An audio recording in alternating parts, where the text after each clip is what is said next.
Radio Éter 90.5. No quiero dramatizar, pero créeme que me cortaron las piernas. Me cortaron las piernas a mí, le cortaron las piernas a mi familia, a los que estaban al lado mío, los que están al lado mío, los que siguen estando al lado mío. Ciudad Alquitrán, Porque estábamos jugando a todo el mundo. por la 90.5.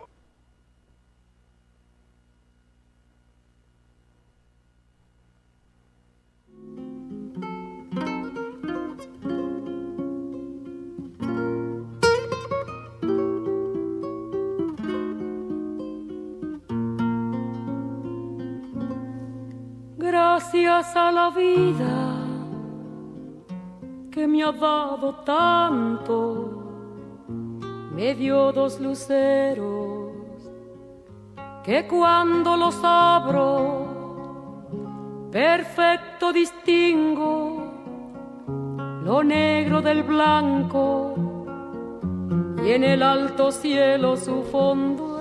Segundo bloque de Ciudad Alquitrán.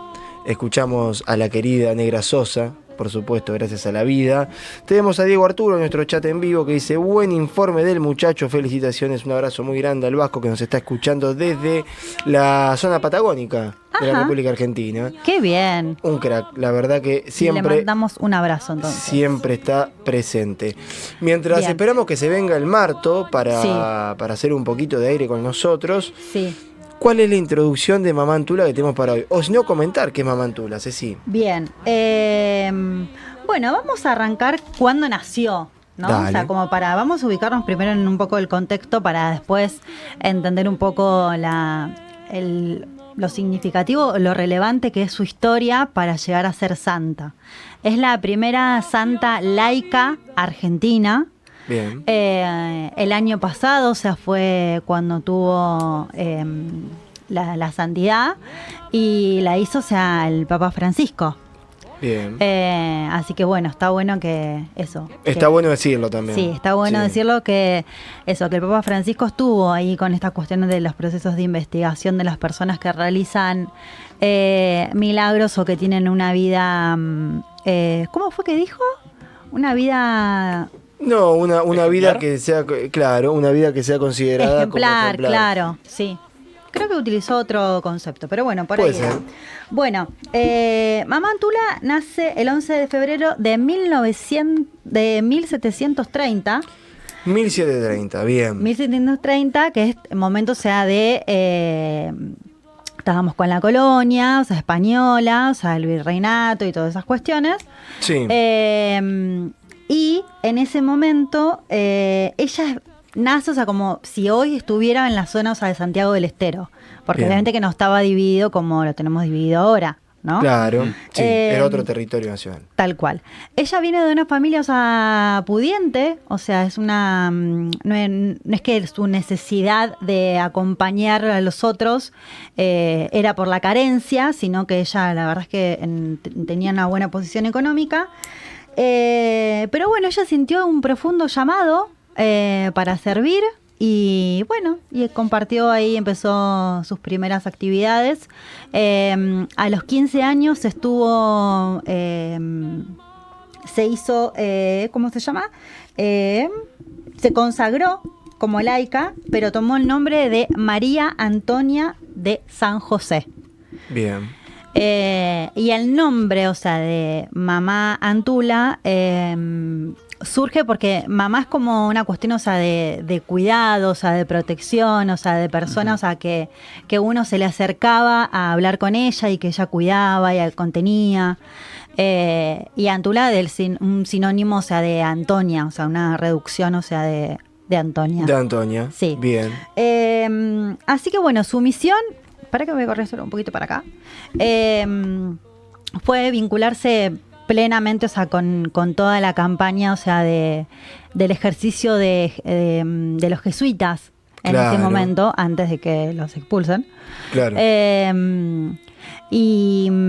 Sí. Bueno, acompañados a los jesuitas, o sea, y ella toma ciertas prácticas que los jesuitas tenían y ella las aplica a su método. ¿No? Estamos hablando de las misiones jesuíticas, las cuales tuvieron grandes obras de infraestructura también en lo que fue, por ejemplo, lo que hoy es la provincia de Córdoba. Sí. antes de que Misiones, todo por ahí. Exactamente, sí. Y bueno, una vocación muy grande de ir al territorio Tal cual. a dar la palabra de Dios. Sí, Bajar al territorio, como se dice tal cual. Ahora. Exacto. Exactamente. Sí, sí, sí. de cierta manera, ¿no? Sí. Sí, claro. Bueno, y más allá, o sea, que en 1767, o sea, los jesuitas fueron expulsados, o sea, por la corona, ella continuó, o sea, que ella se apropió en cierta forma, o sea, si bien ella no era de San Ignacio, pero sí tomó muchas cosas de esta religión para poder continuar con este legado que había quedado en ella. Era una persona muy humilde, se vestía, o sea, con una túnica negra. Es algo muy marcado de los jesuitas eso. Lo mismo pasó Sí. con Francisco. Sí, Bergoglio era exactamente lo mismo. Creo que uno de los pocos, si no el único papa, por lo menos que nosotros vimos, el cual tenía gestos de humildad que no eran ni siquiera una falsa humildad, sino decir, yo no necesito de esa riqueza, de ese oro, el cual también Diego, por ejemplo, cuestionaba, ¿no? Vender Tal el techo, cual. fiera. Vender Sí. techo fiera, claro. Y él siempre predispuesto y de este lugar de decir, o sea, se puede ser feliz con esto Sí. sin tener esa cuestión de acumular, ¿no? Como la acumulación como principio. Siempre estuvieron en contra los jesuitas de eso. sí. Bueno, ella eso, o sea, caminaba mucho, andaba por todos lados, porque, bueno, o sea, acompañaba a los enfermos, a las madres solteras. Era una persona, o sea, que en la comunidad se la quería mucho y se la iba a buscar también. Porque ella lo que enseñaba es esta cuestión de hacía retiros de silencio, o sea, de 8 o de 30 días, y en esos retiros es como volveros a conectar con la voz interior, ¿viste? Sí. Así que bueno, la verdad es que está bueno todo el trabajo que ella hacía en ese momento.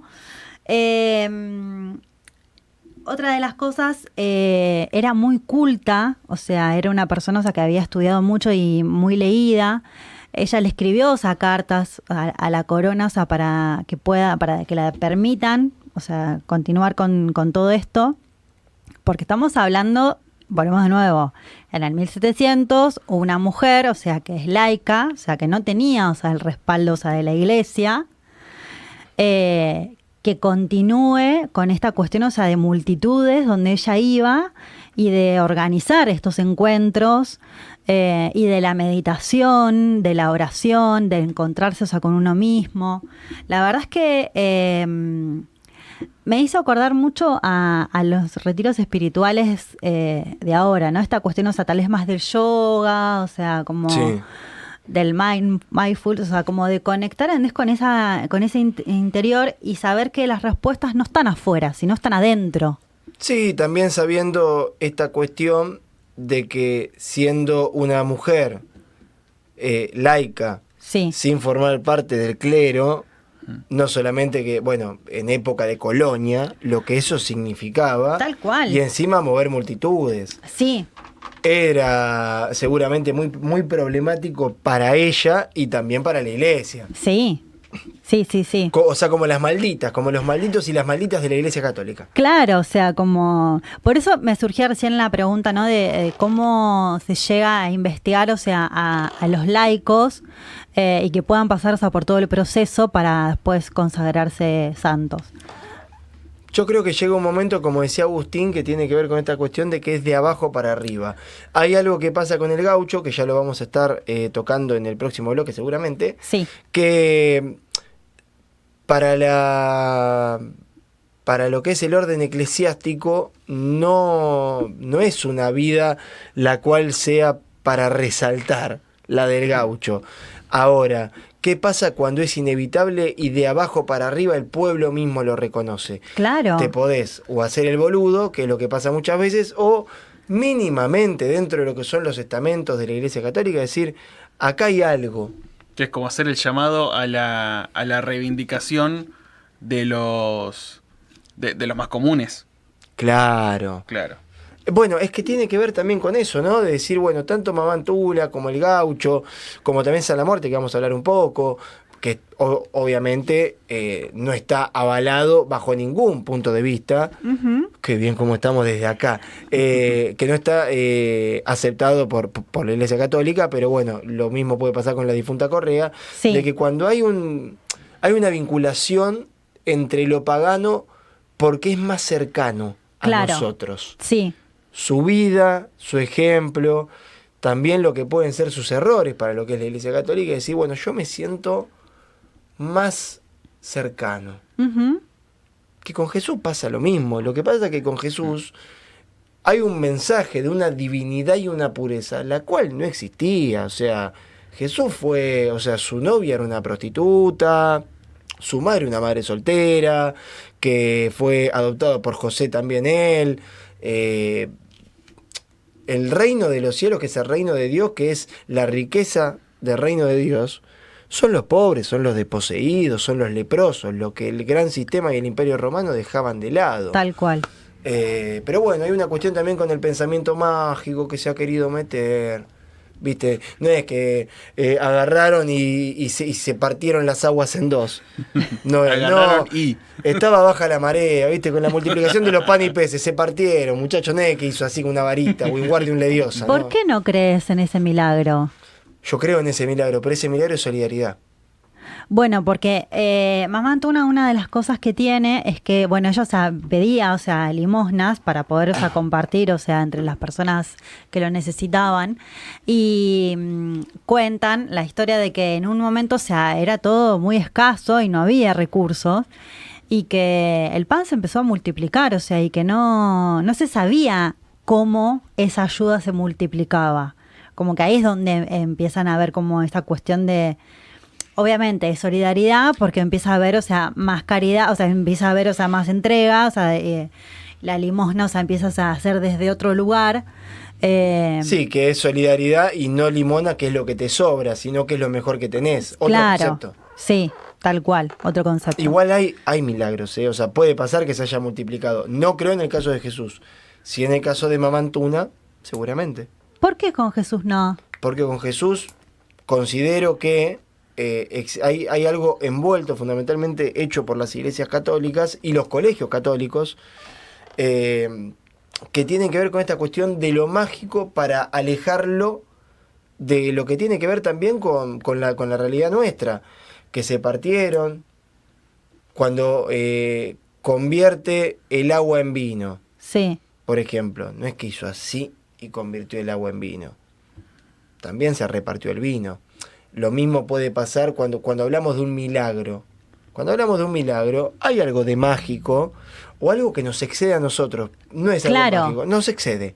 sí, que nos excede en la comprensión de cómo sucedió o de cómo se fue dando eso, ¿no? Sí. ¿Marto? Algo por ahora viene bien. No, por ahora viene bien. Bien, Bien. bien, bien, buenísimo. Bueno, otra de las cosas que está bueno recalcar, que ella era una mujer, o sea, que de la oración y de la acción, ¿no? Ella fundó la casa, ay, que no me acuerdo ahora el nombre, pero ya me va a volver el nombre. Y bueno, esa casa, o sea, Santa Casa, creo que es, Sí. todavía continúa hoy en día en Buenos Aires. Sigue estando, o sea, en pie, donde, bueno, o sea, ella organizaba, o sea, esas mujeres que estaban ahí, en cuanto, o sea, a los quehaceres domésticos, en esta cuestión, o sea, de compartir, o sea, la palabra, de las meditaciones, de las oraciones. Y en un momento había un examen que ella hacía, que vos tenías que reflexionar durante el transcurso, o sea, del día, cuántos actos vos habías hecho desde el amor y cuántos no, Interesante. ¿no? Entonces, Sí. en realidad es esto, ¿no? Vuelvo de nuevo a lo mismo, o sea, es desde adentro hacia afuera. Digo, si yo puedo reconocer, o sea, un acto que no fue desde el amor, también puedo, o sea, repensarlo y actuarlo desde el amor. Y eso es lo que sintetiza un poco a Mamá Antuna. Esta cuestión de de la oración, pero también de la acción. Bien, muy Sí. interesante. Sí. Muy bueno. El nombre de ella en realidad es María Antonia de Paz y Figueroa. Y ella murió, o sea, el 7 de marzo de 1799 y fue considerada, o sea, beata el 27, o sea, de agosto del 2016, recién, y fue canonizada, declarada santa, por el Papa Francisco el 11 de febrero del 2024. O sea, hace muy poquito. Sí, bueno, es lo que estamos hablando de la cuestión burocrática. Sí. Recordemos que existen fuerzas internas dentro de lo que es el Vaticano y la Iglesia Católica que luchan entre sí. Están los jesuitas, está el Opus Dei, Sí. los teólogos de la liberación también están. Hay diversas corrientes y es una lucha porque no me cabe duda que para el Opus Dei fue una derrota Claro. esto. Para quien no sabe quién es el Opus Dei, Sí. son los más conservadores de la iglesia, cuasi fascistas. No sé si vieron la serie En el Barro, ya lo hemos hablado. Sí. Bueno, la vieja de mierda que Que es está una en la vieja de iglesia. mierda Ajá. que está en la iglesia, forma parte del Opus Dei, la cuales entienden que el castigo físico a partir de los pecados debe seguir instalándose. Lo mismo pasa, no me acuerdo si no era en El Reino, que es una serie que está Diego Sí. Peretti, me parece que también hay de eso. Me parece que sí. Algo de eso hay. Y vos decís que estos distintos bandos rosquean cual Cámara de Diputados, Tal cual. Exacto. Yo me lo imagino así. Sí, bueno, mismo. se juntándose en un despacho, decir que necesitas. Sí. Exacto. Lo que pasa es que ellos siempre han tenido, igual que en el mundo, una lógica vieja europea con respecto a la política, divididos entre izquierda y derecha.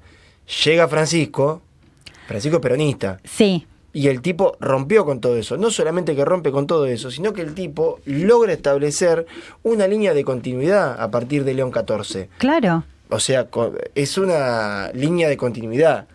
Y dentro de eso es como que logra mantener, decir, bueno, ahora muchachos, luchen ustedes, yo me voy, pero mantiene como esa visión de la iglesia. Y hay que luchar con todos esos muchachos. Sí. O sea... ¿Ustedes creen que hoy en día, o sea, la juventud se acerca más a la iglesia o no? Una cosa es la iglesia como institución, como templo, y otra cosa me parece que es la fe, ¿no? Yo pregunto más esta cuestión, o sea, de que si van a la iglesia a rezar y a estar en compartir la misa y hay no sé. ¿Vos cómo lo ves? Es cada vez más una cuestión heredada. Sí. Pero como que sí. es una tradición que se va reduciendo. Hay ¿no? algo de eso para mí. Y también me parece que en ciertos lugares, donde hablábamos con Agustín, que no llega el Estado, no llegan las organizaciones políticas, no llega el municipio, están las parroquias, donde muchos pibes, no es que simplemente a partir de la fe, sino también hay unas ganas de hacer o un compromiso social, el cual la parroquia y la misma iglesia te cubre esa demanda, a partir de lo que puede ser el trabajo social dentro Sí. de un barrio, la acción que tiene Cáritas, las personas que se encuentran en situación de calle, Ujú, sí. y lo que son las comidas por las noches. Entonces yo creo que hay una demanda que después puede vincularse con lo político, y a lo mejor es una puerta de entrada. Yo creo que la iglesia termina siendo una puerta de entrada para después, que tiene su límite, Sí. y después pasás a la militancia política. Pero hay ciertos espacios donde sí, ni hablemos de los contextos de encierro, que la cárcel es una institución tanto como la escuela. Claro. Y, Sí. y ahí a mí puede gustarme más o no, pero están los testigos de Jehová, Sí. donde van a dar esperanza a partir de su mensaje y van a militarla ahí todos los días. Sí, tal cual. Bueno, yo que trabajo, o sea, en un contexto, o sea, de Vos privación sabés. de la libertad, lo bueno que tiene es que se recibe a todas las religiones. Claro. Van también, o sea, de la iglesia, o sea, a veces nos llevan la virgencita que va casa por casa, van también, o sea, el pastor. La verdad es que en ese sentido se trata, o sea, de respetar, o sea, el culto de los chicos. Y me parece que está bueno también, ¿no? Digo, que no por estar institucionalizado tiene que haber una bajada ideológica, religiosa. No, por supuesto, porque tiene que ver con los actos. Porque con los actos vos tenés que intentar que el mensaje vaya de la misma manera. Sí. Pero ahí vuelven a entrar las corrientes de decir, bueno, hay personas dentro de la iglesia que desprecian el trabajo parroquial. Sí. Y la militancia de los jesuitas o de ciertos sectores que están más vinculados con el reigamen popular. Sí. Eso pasa mucho. Así que sí, bueno, creo que está bueno. Ella lo que continuó, o lo que tomó, esto que hoy compartía un poco, de los jesuitas, son los ejercicios espirituales donde transforman a la gente. O sea, y ella pudo ver que en estas cuestiones, o sea, de las meditaciones y de estos retiros, o sea, en silencio y de la oración,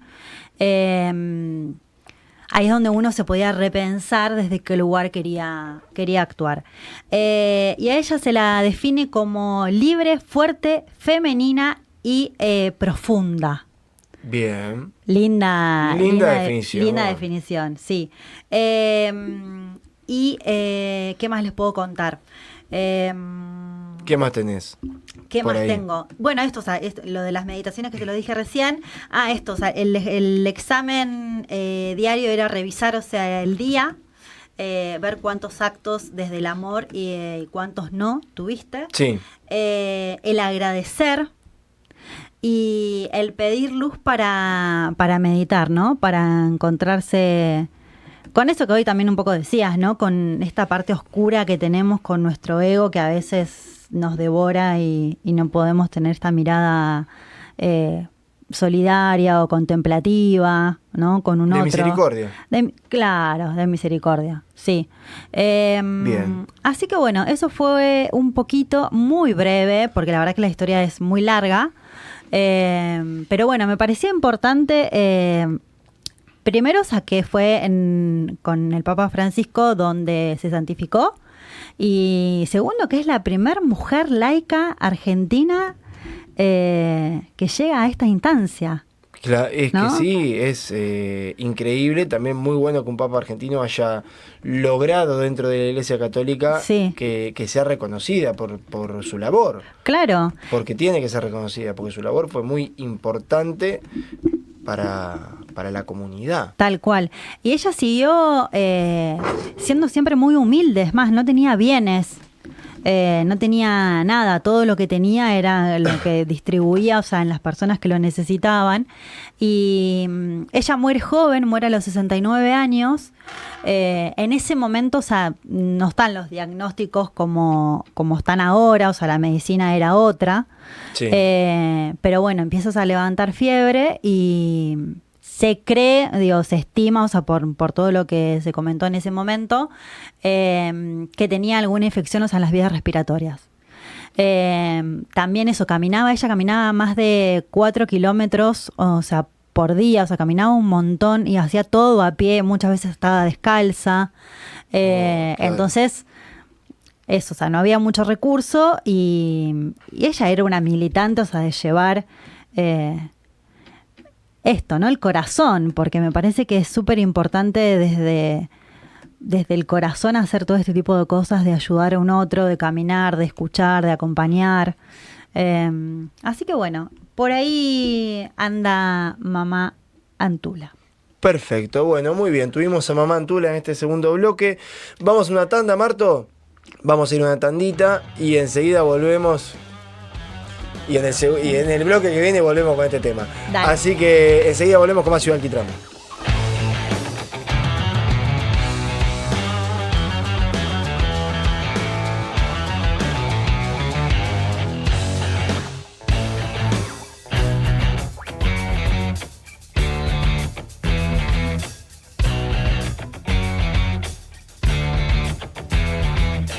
Otra vez desde X hasta Y.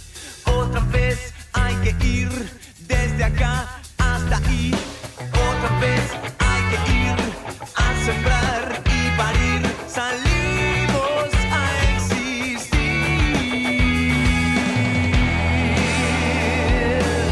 No quiero ver árboles pasando, alambre de púa ni vacas pastando. No quiero ver cómo crece el trigo. Quiero a mis hijos jugando conmigo. ¡Qué barbaridad la mía! Esa técnica de mierda, este tipo que me arruinó un año de trabajo, que nunca apretaba el botón que tenía que apretar. Es indignante. Juegan con la salud de uno. Ustedes se creen que uno tiene 20 años. Demasiado esfuerzo hago, carajo, mierda. Ciudad Alquitrán, por la 90.5. Además de escucharnos, podés vernos. Streaming las 24 horas. Entrá a radioetermdp.com. Hacé clic en Radio en Vivo y disfrutá de la experiencia audiovisual. Radio Éter, la esencia de la comunicación.